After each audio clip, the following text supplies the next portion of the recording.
naman elder sa akong pag-atod diri mura og 2022. Amot lang kung tama ba ako. No, 2022 or 2023. No? Kay sa panahon na to 2023 mura og kini naadto ko sa Alibayon Pinakalas, tapos nadistino na pud ko sa kini nga Magpit Antipas District. No? So dito ko na-assign sa Maybarite ug Mahungkog. After dito, ako sa i-share sa inyo mga kaigsunan nga nang nawala ko diri napita ay napadpad ko sa lugar sa Visayas. Dito ko sa Guimaras. So tabok ko sa dagat gikan sa Iloilo ko Guimaras mga 15 to 10 minutes. Nagsakay og kining gamay kaayong barko. No? So tabok ko dito sa province of Guimaras. So pagkahuman na to, nibalik na ko sa Antique. No?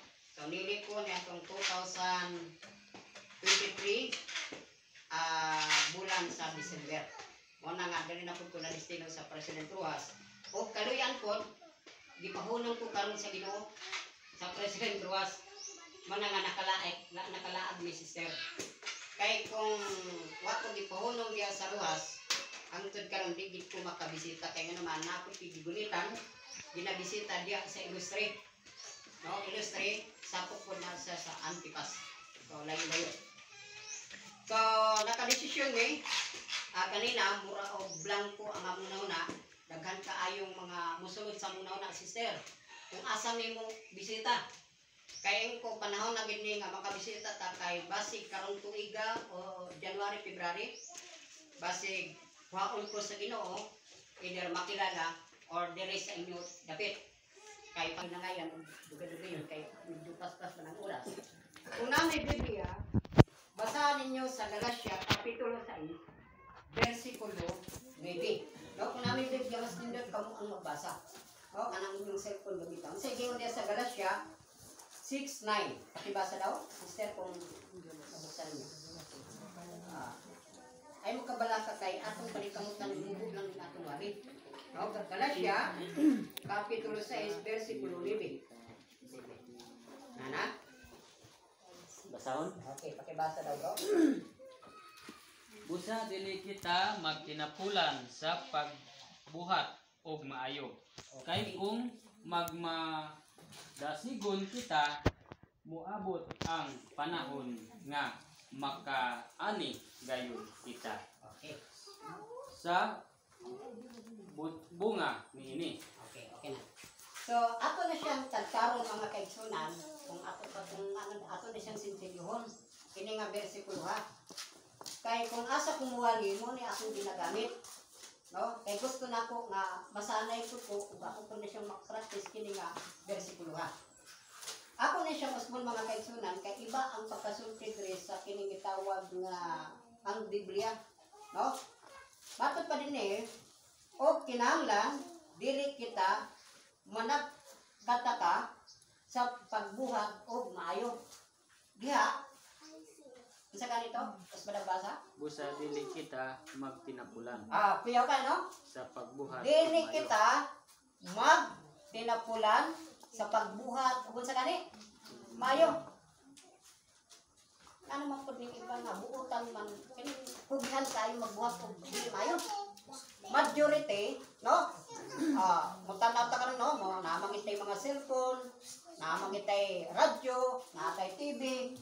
Halos majority gyud tapulan kayo nga magbuhat ug sa maayo. Pero daghang kayo karon pugihan nga magbuhat ug sa gani dautan. So tama ang gingon ni Pablo nga sa gani dili kita magtinapulan sa pagbuhat ug sa gani maayo. So usahay nga makaingon ta nga ano man pod nga mo pod ni ang dipili sa mga tao ang pagbuhat og dautan. Abi ninyo karon perting bubuha karon ang Malacañang. Perting bubuha karon ang Senado. No, kadawat. Kaya naman ginalitis karon si kinsa gani Duterte. Ginalitis tungod sa iyang gipang pamatay punuhay. Oh. makita karon mga kaigsunan nga ang atong kalibutan inay nga magpugi sa pagbuhat og maayo, perti na Manghinoong pugihan sa pagbuhat og dili maayo. Mo na ang gingon ni Pablo, dili ka mo magtinapulan sa pagbuhat og maayo. No? Sister? Pag nagtamad-tamad ta karong panahon ha, magtinapulan ta, lugi man ta. No? Kay kabalo ta nga kining atong pag-adto diri og simbahan.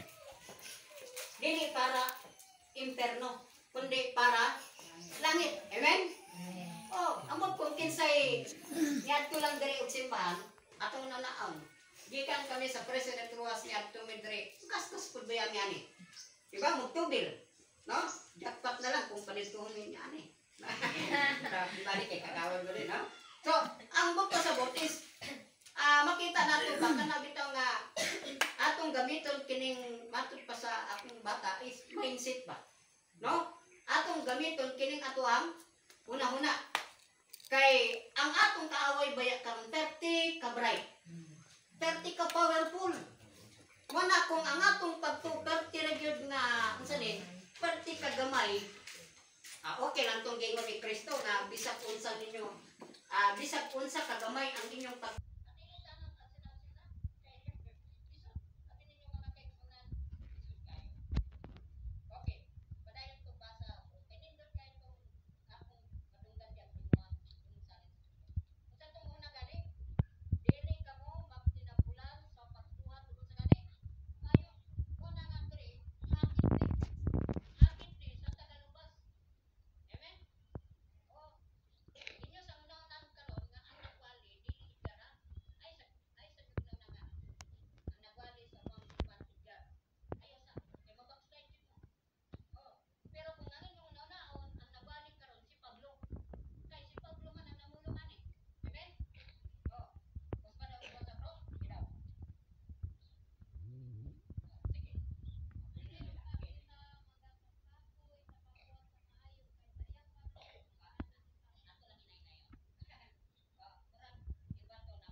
matag adlaw, matag minuto, atong paningkamutan, kanang pong paningkamutan, di 100% makabuhatag maayo.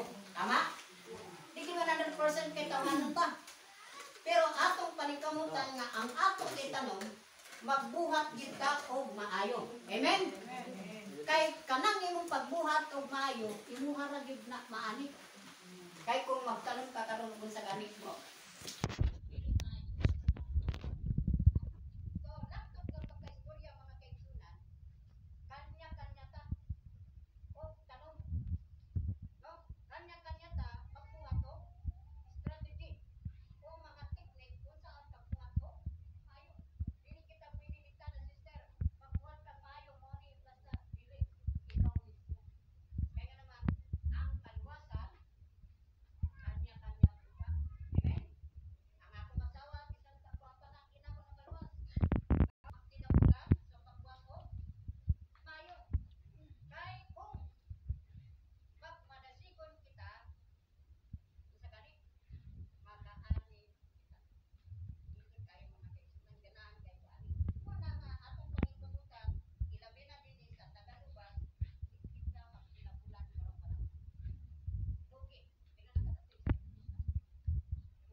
pulong tapulan. Kanya mo na kung tapulan yun ko. Tapulan ba? Hindi ba kayo daros balay? Ano, at ito mangikaaning layo. Di ba? Kung tapulan ka. Pero kung pugihan ka, biskab unsa na siya kalisod. Imo din ang itugyan sa Ginoo. Amen? Pero amin mo, bisa kami mong balay. Nara sa kilid sa simbahan. Kung tapulan ka.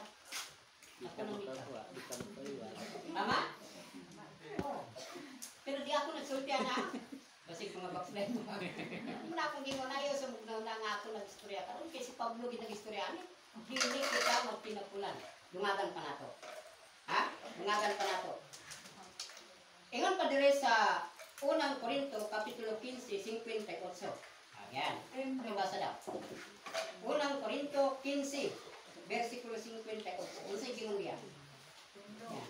Naglulong na nga na panahon. Asa na tutubig tayo. Unsay gingon dire? Basa na ko dire. Busa mga hinigugma kong mga kaigsunan. Kinanglan magmalig-on kita. Unsa daw? Tama ba niya? Sa inyo ang salin sa Biblia, basa daw. 15:58. Okay. Basahon. Oh. Busa mga minahal kong igsuon. Igsuon, tindog kamo nga lig-on. Okay, sa diyan lang sa bro. Ay lang sa bunin ng Biblia. Unsay gingon diha? Busa mga igsoon. Unsay gi dugtong? Tindog kamo. Tindog kamo nga lig-on o dili mataro. Sa kuyawan no? Kuya ka sister ba? Unsay gingon? Tindog kamo nga lig-on. So karon panahon na, pag ang imong panahon, ang imong pagtuo sister, kuyang gamay lang madunggan nimong martis, backslide ka. Yun dili. Mangirit ka dalon. Kaya naman dili man ligon. Kulang man sa pundasyon ang imong pagtuo. Ang gingon ni Pablo, ha? Tindog kamo nga lig-on og dili matarong.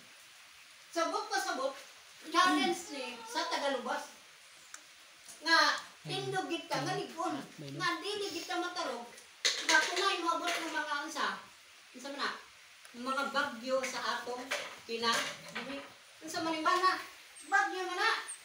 Kung gaway ka sa imong asawa, bagyo man na bro.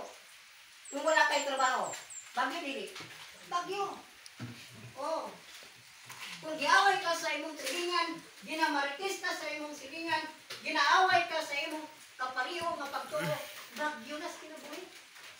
Pero, sultihan ka mo mga kaigsunan. Kung lig-on ang imong pagtuo, bisan pa ginamaritis ka, ginadako